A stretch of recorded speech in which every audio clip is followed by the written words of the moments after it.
Too Little Too Late by Leigh Pearson. Sue puts the photo of the new sign at Paddy Gully near her computer screen. Warnings just like this one litter the Australian landscape. Roads subject to flooding, do not enter when flooded. The kettle screams like a rescue vehicle hurtling down the highway. She's trying to relax as the aroma from her favourite coffee wafts across her desk. She takes her first sip while she plans her next step. Where to start? Who to write to? The ABC News report posted Tuesday the 8th of March of the tragic loss of life.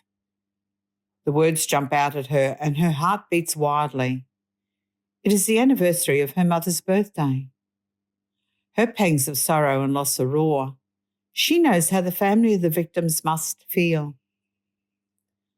Sue decides to contact the Queensland State Coroner, whose office she first called when she heard someone had lost their life in Paddy Gully, which crosses through her property. Her keyboard breaks the silence.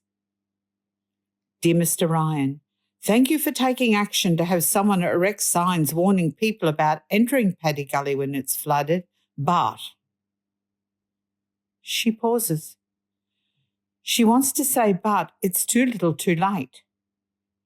No one acted fast enough, and a prominent rheumatologist drowned in the gully during an extreme weather event in February 2022. He was one of 13 people statewide who died during the event.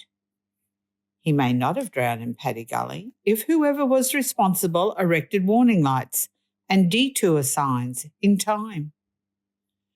Lights warning people of this death trap, waiting in silence to destroy life and the hopes and dreams of their families.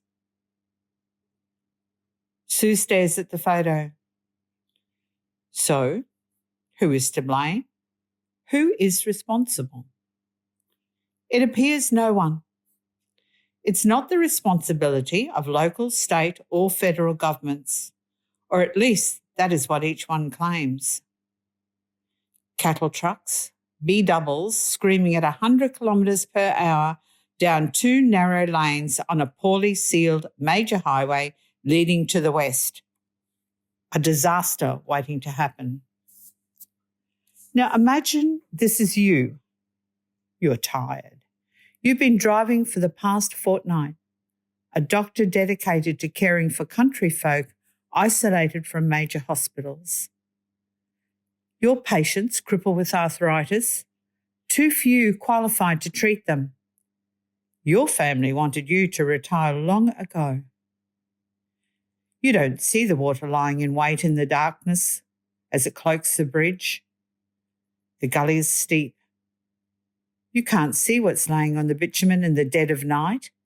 It's pitch black. Oncoming lights momentarily blind you. As your eyes adjust, you plough into Paddy Gully, which has now become a river. That's right, a river. And you lose control. No warnings. Too little, too late. But what if there were detour signs, flashing lights, directing you along an alternate route, guiding you around the danger? What if this warning saved your life? Hundreds of letters outpouring grief need never be written. Thousands of tears need never be shed. Millions of broken heartbeats would continue beating to a different rhythm. Sue reads the comments in the newspapers following the tragedy. A few of the public hold the victims responsible.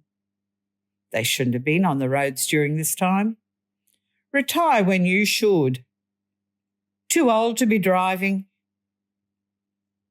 Sue shudders with anger. She reaches for the keyboard, her coffee now cold, and continues her letter to Mr. Ryan. It is still not enough. The speed limit is too fast for trucks to pull up in time. The road is too narrow for trucks to turn around on. The current signage is too small and too close to the gully to give drivers enough warning for them to stop. There needs to be flashing lights and detour signs directing drivers onto the Escatton Road and again at the Caminia turnoff heading from Fernvale towards Esk. A new bridge and extra lanes are required. An 80 km/h maximum speed limit imposed until these conditions are met. Here's the thing, Mr. Ryan. Paddy Gully turns into a raging river from the catchment, and when the rain stops, Wivenhoe backs up so water covers the road and becomes a silent, sightless death trap. In the dark of night, this warning sign will not alert drivers of the depths of the water. Only you have the ability to force change. You did recommend the signage and, thanks to you, it is now installed. Please consider my local knowledge. No one else wants to accept the responsibility. It's not a matter if someone else will die here, but when. Yours sincerely, Sue Denham. Sue hits the send button as the ominous black clouds gather above and the first drops of rain start to fall.